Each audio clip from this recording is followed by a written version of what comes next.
Greetings and welcome to this Timberborn video on why I think irrigation towers are just terrible right now.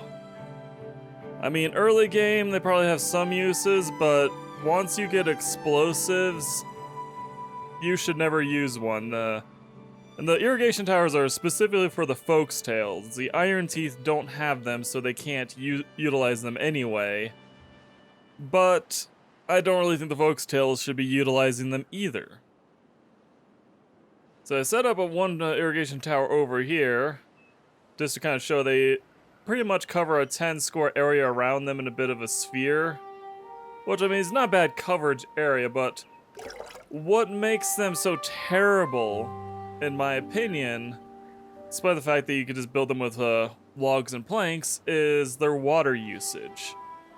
They hold 48 units of water, which, you know, your haulers, your beavers are going to bring from your water towers and whatnot. That's not bad in itself. But 48 units of water will only last these about 24 hours. You know, one in-game day. As you can see right now, 29 units has 14 and a half hours left. Which basically means using 48 units of water in one day, this thing is using the equivalent supply of water that 24 beavers use in one day. And it's doing that every single day. So beyond early game to where you don't really have potentially any other choice, I wouldn't use it at all. Now once you get explosives, your options do open up for you a little bit. Like, you can use explosives to extend channels to where you can then use floodgates by your main river supply to let water into these channels and, you know, use that to irrigate. This forester tree farm area is completely irrigated by this canal of water here. And it doesn't need a irrigation tower at all. It's not even helping because it's right here, but even without it, these would be irrigated.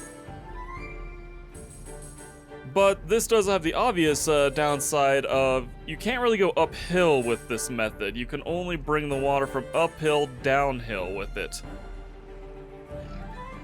Unless you do some very clever engineering, which, I mean, I wouldn't be surprised if some people have figured out how to do some crazy things with the water system in this game.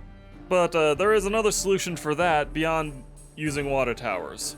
Let's go over here.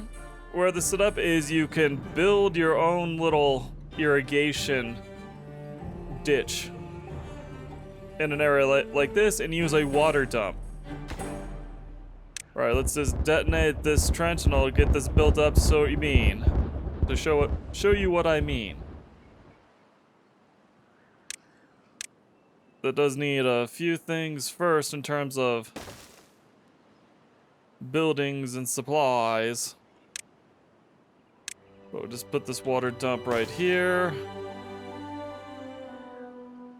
And let them build this up. It's gonna be night soon, so they're gonna have to go on doing other things. Alright, they just finished building the water dump up here, and it's manned, and it's gonna start bringing water to dump into this trench here that's been built. You saw how much the irrigation tower irrigated on its own. You know, that 10 by 10 little sphere area for it. Let's see how much water this irrigates by comparison. And we're getting water in there. We're filling up the trench. Speed this up so it gets filled up quicker. And once this is in like this, as long as this building is manned, it will keep this filled. Because the water does not evaporate that fast. But look how much area this is covering. Basically from one like square from the trench right here, it is covering 16 squares away. That is 6 more squares than the irrigation tower can do. This is should be your de facto way of irrigating your farmland, is building your own irrigation canals. Because you can turn this on and off. You can have a wandering beaver that, you know, remains unemployed that you just turn on a water dump to refill a trench when it's getting low. Because this water supply, when this is like, you know, filled up, which will take a little bit for it to do, but each block is about 5 units of water, it will last multiple days before it is, you know, evaporated, even if you turn this water dump off, which uses far less water than the irrigation tower does. Then if you have multiple irrigation towers, they are just going to be sucking up water like nothing else. And from this layout, you can even still build pretty much a minimalist farm.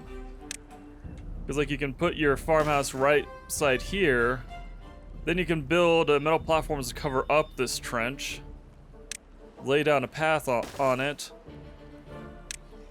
and you can just be like, hey, I want to grow some potatoes right here. Boom.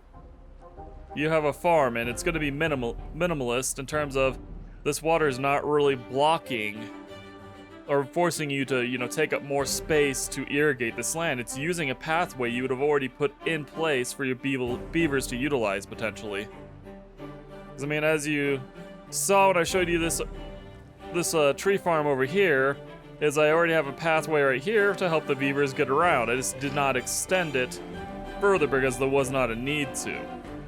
But that is primarily why I don't think irrigation towers should be used, though I do hope that as early access progresses, they change the irrigation towers to make them more effective, because they should be just as efficient as this method, in my opinion, or better, since they're supposed to be one of the Folkstails' unique, you know, buildings, and that should give them a really good benefit for being a unique building that adheres to one of their farming style, instead of this water-hogging monstrosity that it currently is. And now here's the completed farmland. Yes, we used more wood to build this path, but I'm not concerned about wood usage. Once you get forces going, wood, you can just use that willy-nilly, who cares? So I say that this should be like kind of the de facto way of doing farms later on. I am meaning that more when you're uphill, if you do a farm uphill on top of a mountain or hill, where it's a lot harder to get your free-flowing water up there. I mean, if I wasn't flooding this basin right here, I could make a district right here and explode some channels out here to turn this into an irrigated farmland that remains irrigated without a water dump as the water just flows by. So there are different ways of accomplishing more farmland irrigation. This is just a method I think should be used uphill. But the irrigation tower should just be avoided whenever possible. The only advantage it has is that you can get it much earlier than explosives. In that light, it may be useful at that point if you really need more farmland and you don't have any other option available to you other than to build a irrigation tower or two to irrigate the land for a farm. Alright, that's the end of this video. I hope you enjoyed watching and hope you found it informative. And remember to be kind to your beavers, for they are hardworking little mammals, and they deserve all the adoration you can give them as they strive through life. And we will see you in another video down the road, hopefully. Bye for now.